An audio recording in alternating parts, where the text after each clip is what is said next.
창조적인 일을 하든 평범한 일을 하든 항상 밝고 가벼운 기분으로 임해야 순조롭게 잘 풀린다. 그래야 사소한 제한 따위에 연연하지 않는 자유로움이 생기기 때문이다. 평생 이런 마음을 지켜나가면 그것만으로도 많은 일을 이루는 사람이 될 것이다. 안녕하세요. 책 읽어주는 세상입니다. 오늘 소개해드릴 책은 곁에 두고 읽는 니체입니다.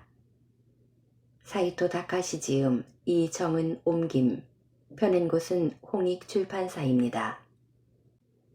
곁에 두고 읽는 니체는 일본의 베스트셀러 작가 사이토 다카시가 니체의 사상을 가장 잘 함축하고 있는 자라투스트라는 이렇게 말했다를 중심으로 하여 인간적인, 너무 인간적인, 아침놀 등과 같은 책들에서 가장 핵심적이고 유용한 구절들을 골라 작가의 경험담을 결합하여 우리의 삶에 어떻게 활용할 수 있는지를 이해하기 쉽게 설명한 책입니다. 이 책은 일본에서 출간 직후 베스트셀러가 되었을 뿐 아니라 최장기 베스트셀러가 된 책입니다. 한 발의 화살이 되어라. 이것이 삶이던가 그렇다면 다시 한번.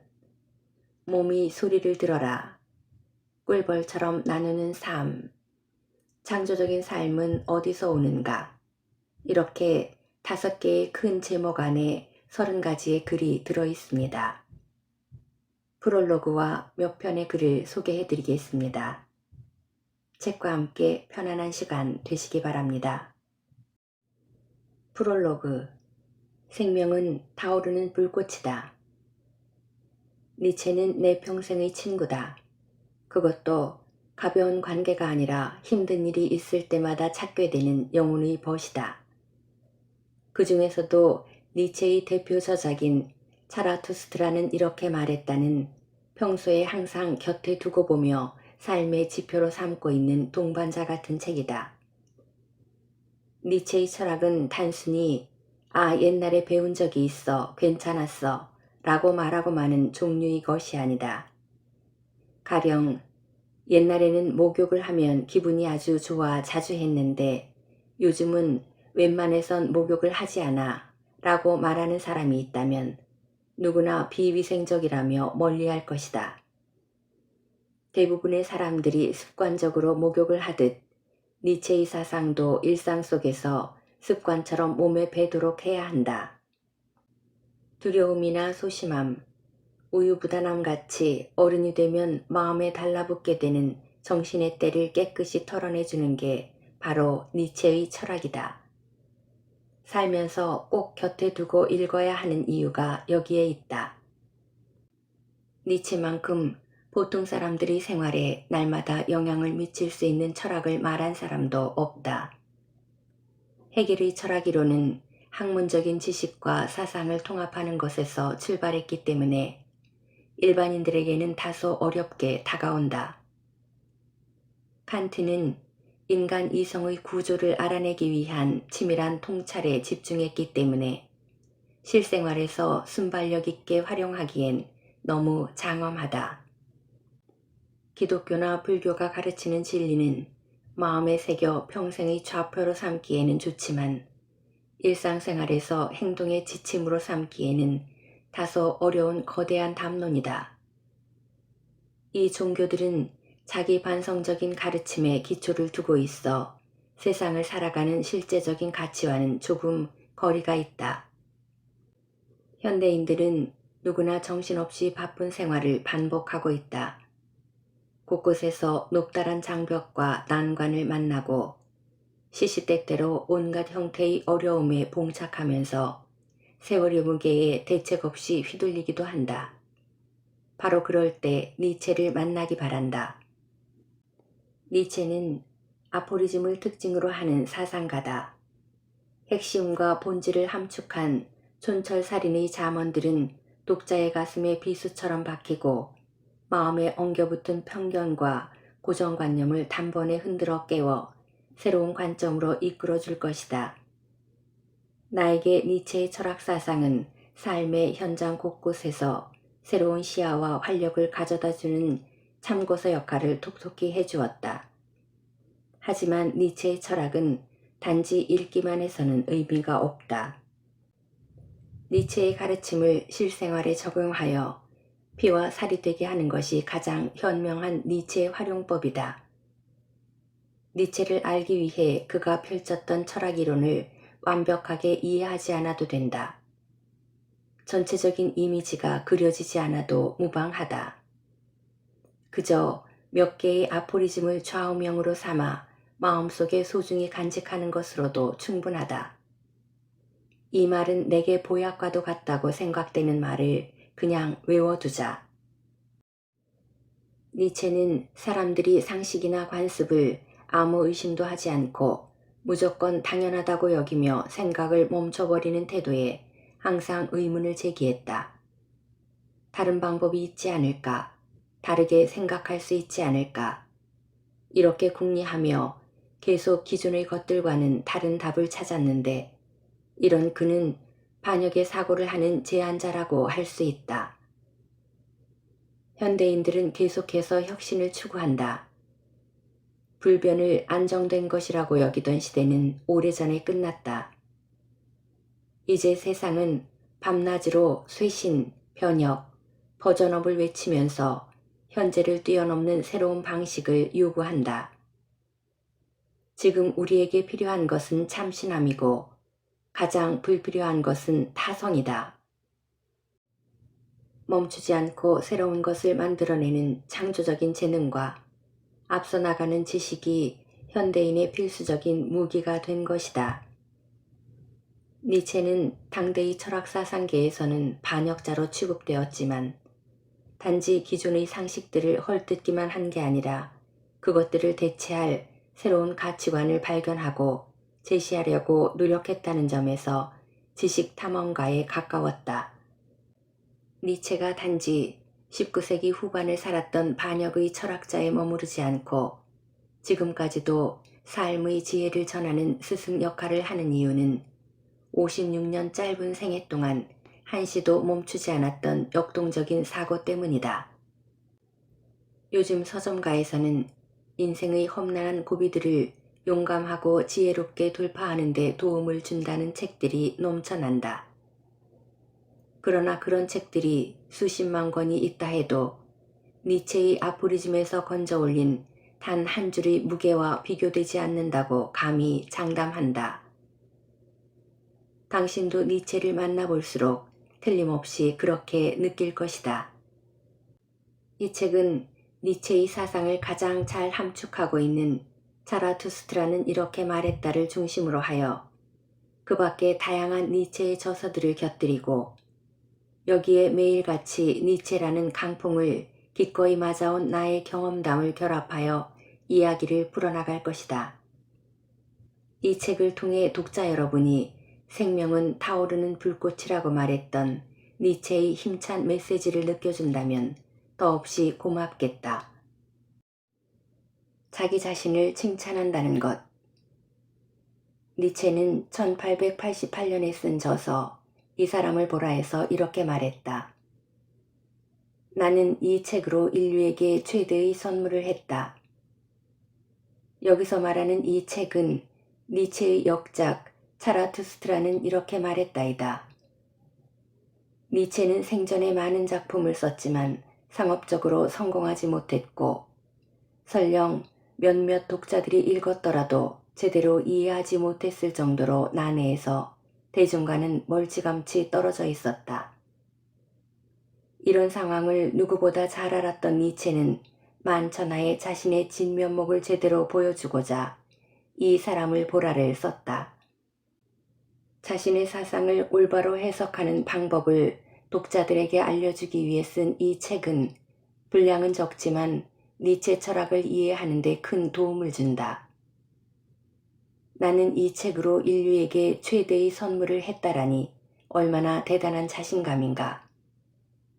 자신의 책에 대해 이렇게 오만하리만치 자화자찬을 하는 니체의 자신감 있는 태도가 나는 정말 마음에 든다. 독일 본 대학교에서 신학과 고전 문헌학을 공부한 니체는 25세였던 1869년 은사의 추천으로 스위스 바젤 대학교 고전 문헌학 교수가 되었다. 어려서부터 라틴어와 고대 그리스 철학을 누구보다 철저히 배웠기에 탁월한 비평 능력과 깊은 통찰력을 경비하고 있던 그는 그렇기에 내가 쓴 책이라도 당대 최고인 것을 부정할 수 없다는 냉정한 판단으로 말한 것이다.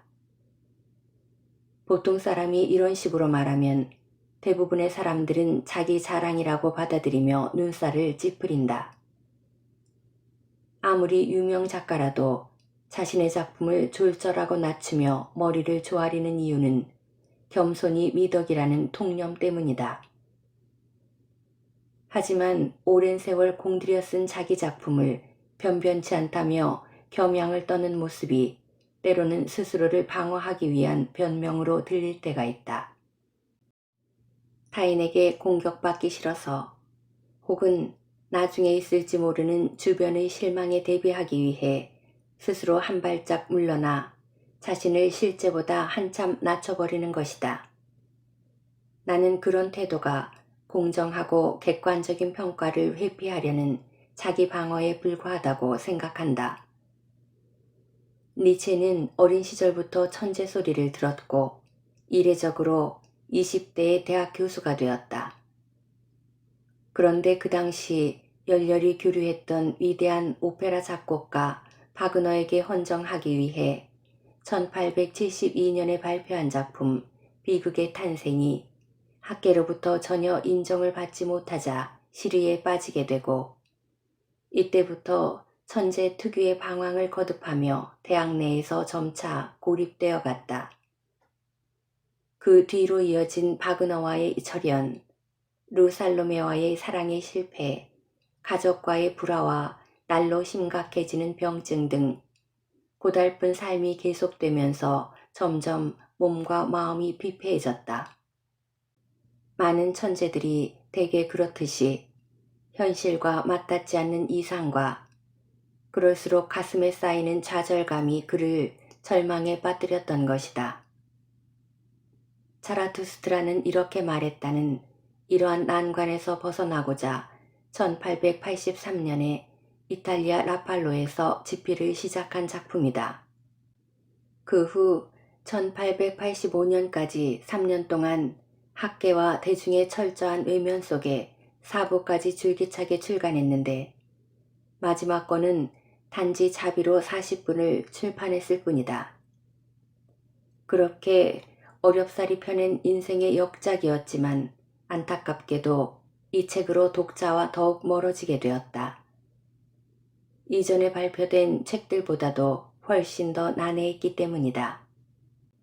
하지만 니체는 이 책을 계기로 다가올 20세기에 대비하는 새로운 철학적 가치를 창조하는 선봉자가 되기로 결심하게 되었다.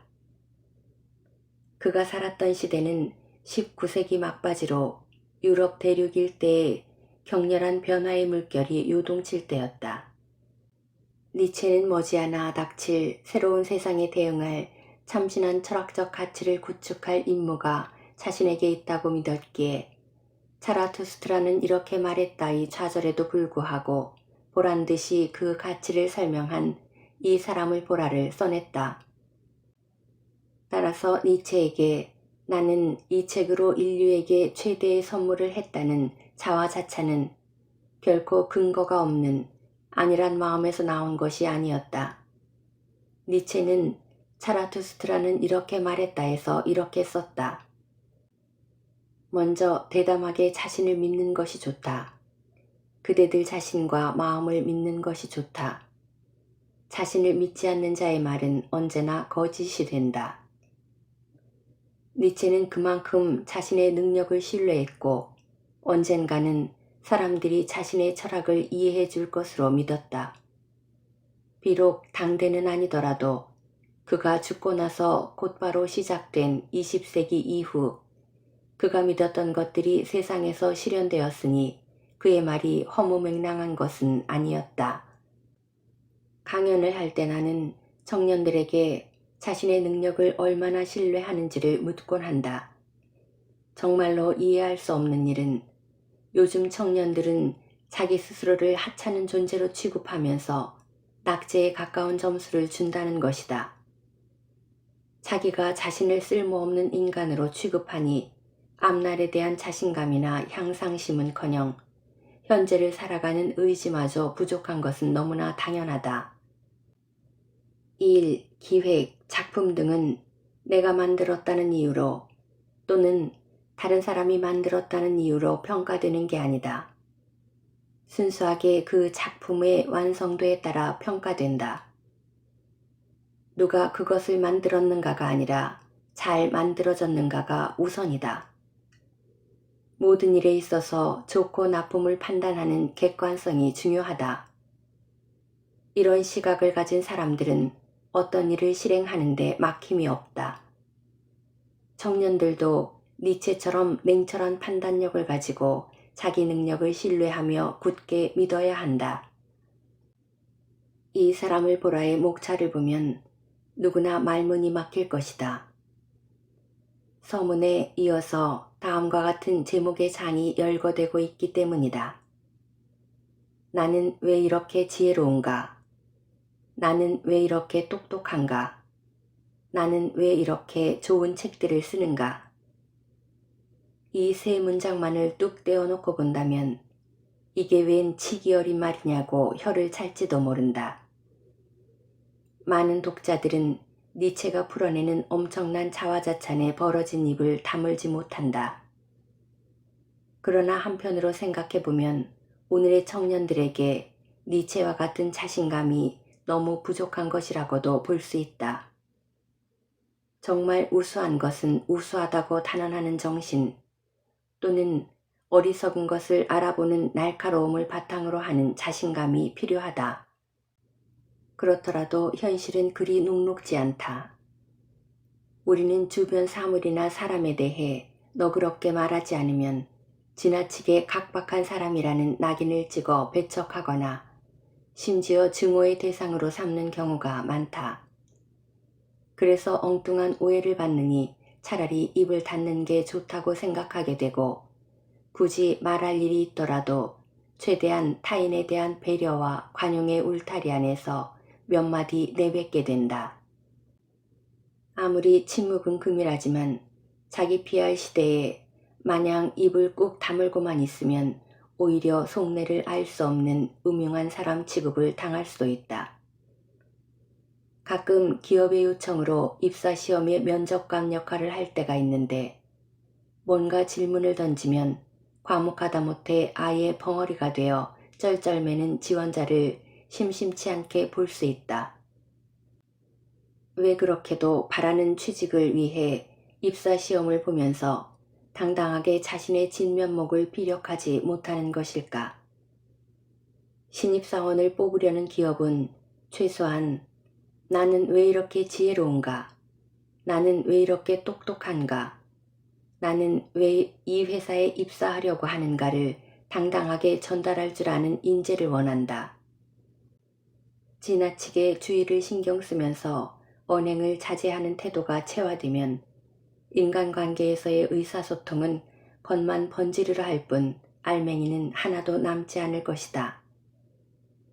니체는 당당함은 자기 자신을 진심으로 사랑하는 자세에서 비롯된다며 이 사람을 보라에 이렇게 썼다. 사람은 자기 자신부터 사랑하는 법을 배워야 한다. 니체는 자기 자신을 적극적으로 사랑하는 마음으로부터 세상의 난관을 돌파하는 힘이 나온다고 말했다. 자신을 왜곡해서 보지 않고 조금 멀리 떨어져서 바라봤을 때 단순히 자랑이 아닌 자기에 대한 적극적인 사랑이 있을 수 있다. 니체는 이를 바탕으로 이 사람을 보라에서 이렇게 말했다. 자기 자신을 하찮은 사람으로 깎아내리지 마라. 그런 태도는 자신의 행동과 사고를 꽁꽁 올가매게 한다. 무슨 일을 하더라도 자기 자신을 사랑하는 것으로부터 시작하라. 지금까지 살면서 아직 아무것도 이루지 못했을지라도 자신을 항상 존귀한 인간으로 사랑하고 존경하라는 것이다. 자기 자신을 사랑하면 결코 악행을 저지르지 않고 누구로부터 지탄받을 일도 저지르지 않는다. 그런 태도가 미래를 꿈꾸는 데 있어 가장 강력한 힘으로 작용한다는 사실을 절대로 잊지 마라. 실력도 안 되는데 무턱대고 스스로에게 높은 점수를 주라는 말이 아니다. 당당하게 높은 점수를 줄 만큼 자기 자신을 더 채우고 더 넓히라는 충고다. 그렇게 미래로 나아가기 위해 밤낮으로 노력하는 사람이라면 자기 자신을 함부로 대하지 않을 것이다. 먼저 자기 자신을 사랑하는 것으로부터 시작하라는 니체의 말을 가슴에 새기기 바란다. 질투로 인해 맹수가 되어버린 사내. 프랑스어로 르상티망이라는 말이 있다. 원한, 증오, 질투 따위의 감정이 반복되어 마음속에 켜켜이 쌓인 상태를 말하는 이 단어는 현대인들이 가슴에 도사리고 있는 막연한 분노 또는 질투를 의미한다. 나는 예전에 벤츠 자동차나 호화 전원주택같이 일반인들의 질투를 불러일으키는 것을 가진 사람들에게 질투세란 이름의 위자료라도 받아야 한다고 생각했었다. 20대를 너무도 궁핍하게 보낸 나한테는 그런 감정이 너무나도 절실했다. 가진 자들에 대한 이유 없는 적개심 때문에 막연한 분노가 일었던 것이다. 나카지마 아스시의 산월기라는 단편소설이 있다. 일본 고등학교 교과서에도 실린 이 글은 분노로 인해 인간이기를 포기한 사내의 고백을 통해 막연한 분노나 질투심이 인간을 얼마나 피폐하게 만드는지를 깨닫게 한다. 중국 당나라 현종 때 어려서부터 똑똑하다는 소리를 들은 이징은 진사시험에 급제하면서 입신 출세의 꿈에 부풀었지만 변변찮은 직분과 녹봉에 좌절하고 시리의 나날을 보내게 된다. 어릴 적부터 꿈꿔온 대로 만천하의 명성을 드높이며 화려하고 풍족하게 살려면 명망 있는 시인이 되는 길밖에 없다고 생각한 그는 관직을 떨치고 나와 시를 짓고 그림을 그리는 생활을 하게 되었다. 그러나 그때부터 맞닥뜨린 현실은 찢어지게 가난한 일상이었다. 시인으로서 전혀 꽃피우지 못하는 자신의 재능에 실망하면서도 어떻게든 뭔가를 잃어보려 발버둥치는 그를 세상은 너무도 가혹하게 절벽 끝으로 몰아세웠다. 이징은 입에 풀칠이라도 하려고 어쩔 수 없이 미관 말직으로 복직했는데 더 비참한 현실이 기다리고 있었다. 예전에 그가 형편없는 인간이라며 무시했던 자들이 그보다 훨씬 높은 직위에 올라 떵떵거리고 있었기 때문이다. 그들보다 자신의 능력이 뛰어나다고 자부할수록 그런 능력과는 별개로 높은 자리에 앉아있는 그들에게 질투를 느낄수록 그의 삶은 나락으로 치달을 뿐이었다. 이런 상황을 도저히 견딜 수 없었던 그는 어느 날 미친 듯이 울부짖다가 아예 종적을 감추었다. 그로부터 1년 뒤에 원참이란 사람이 승진하여 영남 지방의 임지로 가기 위해 어느 산골짜기를 지나가게 되었다. 산속을 지나가는 도중에 갑자기 호랑이 한 마리가 나타나 그를 덮치려 했는데 가만히 보니 그것은 1년 전에 사라진 이징이었다. 두 사람은 같은 해에 진사시험에 합격했던 친구 사이였다. 원참이 이징에게 어떻게 호랑이가 되었는지 묻자 그가 대답했다. 어느 날 밤 밖에서 누군가 나를 부르는 소리가 들려 정신없이 뛰어나갔다네. 그렇게 한참을 달려 어느 개울가에 당도했는데 강물에 비친 내 모습을 보니 온몸이 털로 뒤덮인 호랑이로 변해 있었다네. 내가 짐승으로 변하다니 도저히 받아들일 수 없어 당장 죽을 결심을 했지만 토끼 한 마리를 본 순간 그 생각은 잊어버리고 잠시 후 내 입은 이미 토끼의 피로 푹 젖어 있었다네. 그 뒤로 하루에 얼마 동안은 인간으로 돌아와 예전에 읽었던 책의 구절을 떠올리기도 했지만 시간이 흐르면서 이제는 인간으로 돌아갈 수도 없게 되었다네. 그리하여 얼마 전까지는 내가 왜 호랑이가 되었는지를 탄식했는데 이제는 내가 어찌해서 예전에 인간이었는지를 생각하게 되었으니 이 얼마나 두렵고 비통한 일인가. 이징은 높은 벼슬에 올라 임지로 향하는 옛 친구의 얼굴을 부러운 듯이 바라보다가 이렇게 말을 이었다.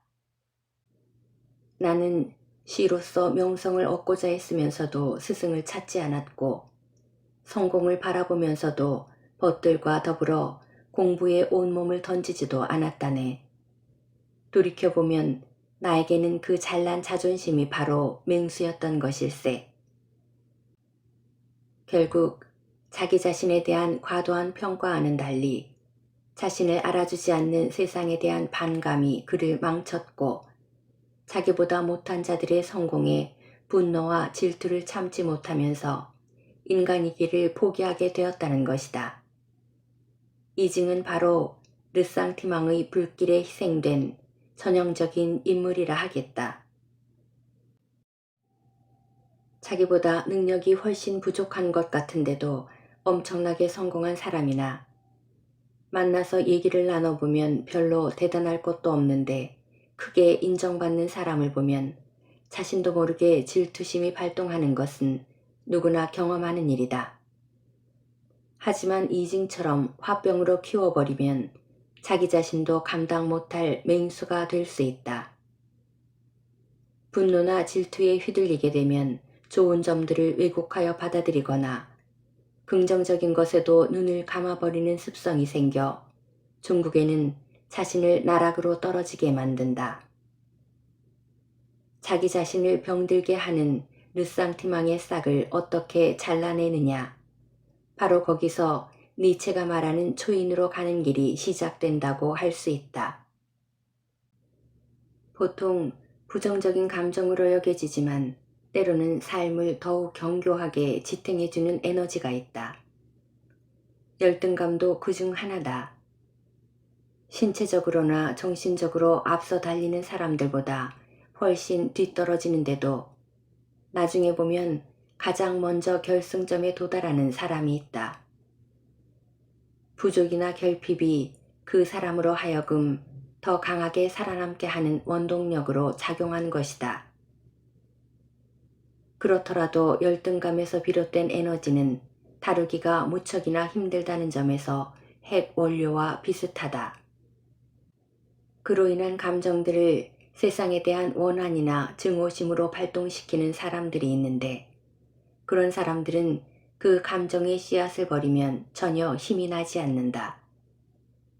머리카락이 잘리면 힘을 쓰지 못하는 구약 속 인물 삼손처럼 분노와 증오의 감정을 버리면 힘을 모조리 잃고 마는 것이다. 주위를 둘러보면 사람들에게 바보 취급을 당했으니 반드시 갚아주겠다는 복수심이나 사람들 위에 올라서서 그들을 지배하고 싶다는 권력욕 등 부정적인 에너지에 의지해서 살아가는 사람들이 의외로 많다.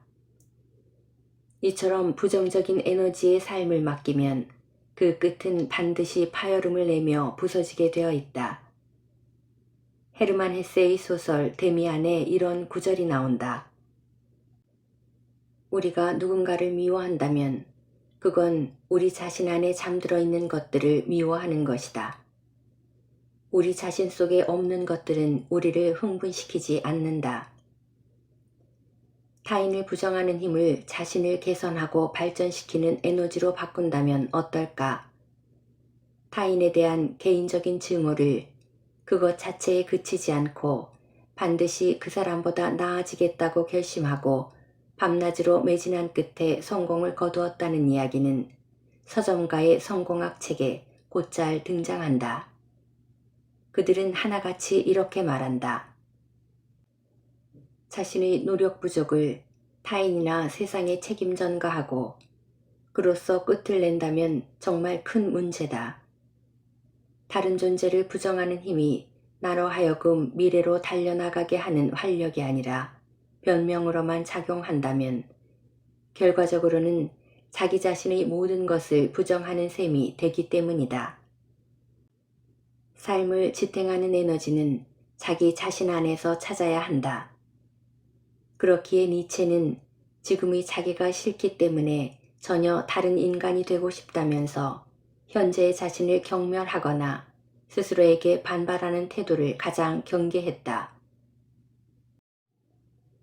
니체가 자신의 숱한 저서들 중에서 가장 개인적인 책이라고 말하는 즐거운 학문에 이런 말이 있다. 똑같은 것을 대해도 어떤 사람은 거기서 많은 것을 깨닫고 얻어내지만 어떤 사람은 한두 가지밖에 얻지 못한다.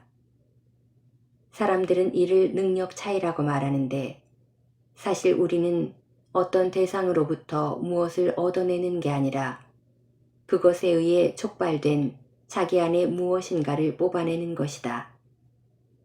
그러니 나를 풍요롭게 해줄 대상을 찾지 말고 나 스스로가 풍요로운 사람이 되려고 항상 노력해야 한다. 이것이 바로 자기의 능력을 높이는 최선의 방법이자 풍요로운 인생을 만드는 지름길이다. 지금은 스스로의 생각에 자신이 보잘것없는 존재처럼 느껴진다 해도 쓸데없는 곳에 신경 쓰며 맹목적으로 돌진하지 말고 부질없는 분노나 질투에 휘둘리지도 말고 있는 그 자리에서 더 나은 나를 만들기 위해 노력하는 것이 산골짜기를 헤매는 맹수가 되지 않는 길임을 잊지 말라는 충고다. 나를 위해 박수를 친다는 것. 사람들은 부와 명예, 권력을 가진 사람들에게 질투를 느낀다. 젊은 나이에 출세가도를 달리는 사람을 보면 괜히 불만을 쏟아내기도 한다. 저 친구는 왜 저렇게 운이 좋은 거야? 한참을 그렇게 투덜거리다 내가 타인의 성공을 쉽게 인정하지 못하는 사람이라는 생각에 슬그머니 나 자신한테 실망하기도 한다. 물론 질투심을 긍정적인 감정으로 이끌어 성공을 위한 에너지로 활용하는 사람도 있지만 본래 질투심이란 초조함, 불평, 불만, 분노 같은 부정적인 감정을 촉발하는 일이 더 많은 법이다. 문제는 그런 부정적인 감정들이 나 자신을 피곤하게 만들고 지나친 경우 대형 사고까지 치게 만든다는 사실이다. 나는 그런 감정에서 벗어나는 기술로 박수가 최고라고 생각한다. 두 손바닥을 마주쳐 크게 소리를 내는 행위 말이다. 박수에는 3가지 효용이 있다. 첫째, 분위기를 띄운다. 박수라는 단순한 행위로 공기가 뜨거워지고 그 자리에 있는 사람들의 관계가 순식간에 가까워지게 된다. 둘째, 박수 받는 쪽의 기분이 좋아진다. 칭찬을 받은 사람은 자신감을 갖게 되고 칭찬해주는 사람에게 자연스레 호감을 느끼게 된다. 셋째, 이것이 최대의 효용인데 박수를 치면 분노나 질투의 진흙탕에서 탈출할 수 있다는 것이다.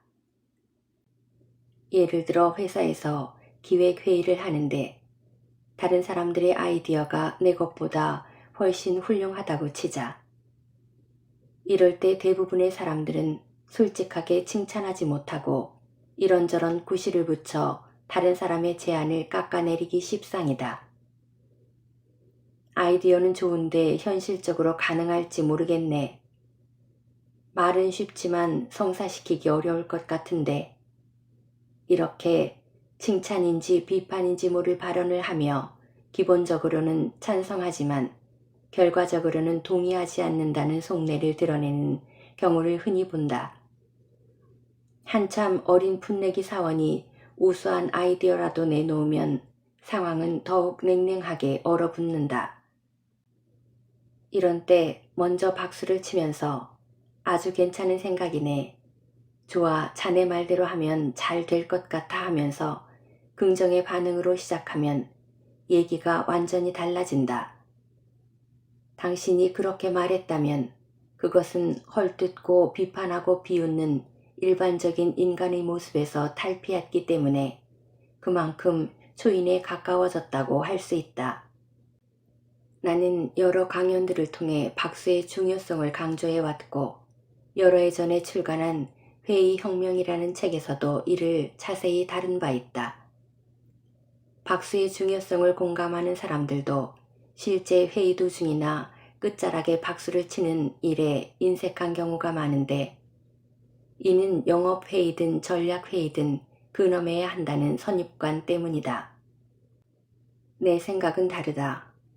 지나치게 진지하고 엄숙한 분위기는 공기를 무겁게 하여 오히려 사람들의 머리를 짓누르고 결과적으로 신선한 아이디어가 떠오르는 것을 막는다. 반면에 의식적으로라도 박수치는 습관을 들이면 아주 간단히 부정적인 생각의 늪으로부터 벗어날 수 있을 뿐만 아니라 분위기도 활기차게 할 수 있다.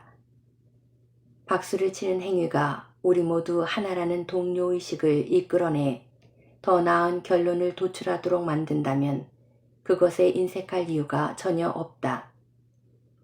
니체는 575개의 짧은 글로 이루어져 있는 책 아침놀에서 이렇게 말한다. 누군가에게 기쁨을 주면 자기 자신까지 기쁨이 넘친다. 아무리 작은 일이라도 다른 사람을 기쁘게 할 수 있다면 우리의 양 손에 그리고 가슴에 기쁨이 가득할 것이다. 만약 산월기 속의 이진이 박수의 기술을 알고 자신이 먼저 남에게 기쁨을 주는 사람이었더라면, 아니 그렇지 않더라도 있는 그대로의 자기 삶에 박수를 칠 줄 아는 사람이었다면 산골짜기로 들어가 배고픔에 시달리는 맹수가 되는 비극은 결코 없었을 것이다. 오늘부터 가족이나 동료에게 내가 먼저 아낌없이 박수를 보내는 사람이 되자. 그렇게 한다면 니체의 말처럼 당신의 양 손에 그리고 가슴에 기쁨이 가득해질 것이다. 스포츠는 다른 어떤 분야보다 힘의 차이가 분명하게 드러나는 세계다. 세계 랭킹, 연봉 등으로 힘과 기술의 차이에 따라 명쾌하게 서열이 정해진다. 하지만 확실히 기술이나 힘이 부족하더라도 내가 응원하는 선수가 막상 시합에서 패배하게 되면 상대 선수에 대해 질투심이 생기는 것은 어쩔 수 없다. 물론 아르헨티나의 축구 선수 리오넬 메시처럼 너무나 차원이 다른 수준의 천재들한테는 처음부터 아예 질투할 기분도 나지 않는다. 그의 플레이 스타일이나 기록만으로도 보통의 재능으로는 도저히 따라잡을 수 없음을 알기 때문이다. 그러고 보면 나 자신을 제대로 파악하고 있으면 질투나 분노라는 감정도 어느 정도 조절이 가능한 것 같다. 월드컵 같은 국가대표 축구팀끼리의 시합이 끝나고 상대편 선수와 유니폼을 교환하는 모습을 보면 비록 적으로 만나 격렬하게 싸웠지만 같은 운동선수로서 동질감을 나누며 화해 분위기를 조성하는 축제같이 느껴진다. 그럴 때면 관객들은 라이벌이 피 터지게 다투는 적이 아니라 서로를 격려하고 축하하는 관계라는 걸 깨달으며 흐뭇한 표정을 짓는다. 얼마 전 TV에서 골프 중계를 보았다. 함께 시합하는 선수가 멋진 플레이를 하자 상대 선수가 박수를 치며 악수를 청했다. 그 순간엔 멋진 플레이로 승리한 선수보다 박수로서 자신의 마음속 질투심을 가볍게 벗어던지는 상대 선수가 더 멋져 보였다. 하이파이브도 그런 행위 중 하나다. 시합을 하다가 상대 선수가 훌륭한 기술을 보이면 선뜻 손을 내밀어 축하의 의미로 하이파이브를 하고 엄지손가락을 치켜세워 상대를 칭찬한다. 사회생활에서도 주위 사람과 하이파이브를 나누는 일에 인색해지지 말라는 게 니체의 생각이었다. 나의 기쁨은 기꺼이 나누고 누군가 슬픔에 젖어 있으면 그것 역시 기꺼이 나눠 가지며 진심으로 교감하는 사람이 되는 것. 니체는 바로 여기에 진정한 삶의 기쁨이 있으며 이로부터 자기 자신을 뛰어넘는 힘이 생긴다고 말했다. 근대 스포츠는 대부분 20세기 초부터 본격적으로 발달했다. 니체는 1900년에 사망했기에 오늘날과 같은 규칙으로 정비된 스포츠다운 스포츠를 생전에 볼 수 없었을지도 모른다.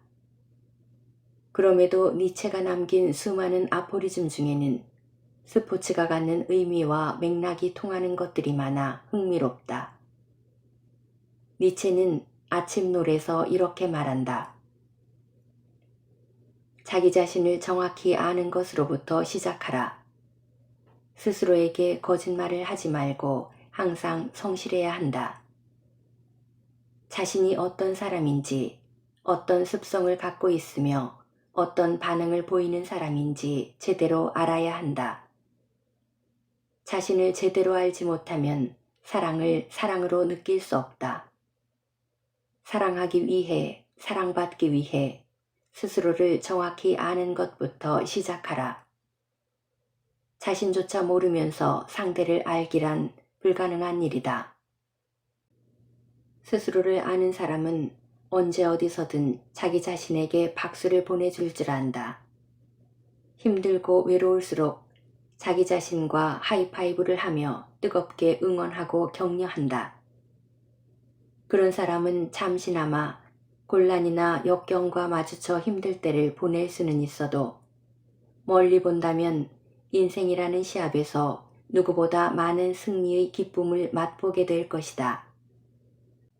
나는 니체가 당대의 젊은이들에게 그러기를 소망했듯이 이 책을 읽는 독자들이 바로 그런 사람이 되기를 진심으로 바란다.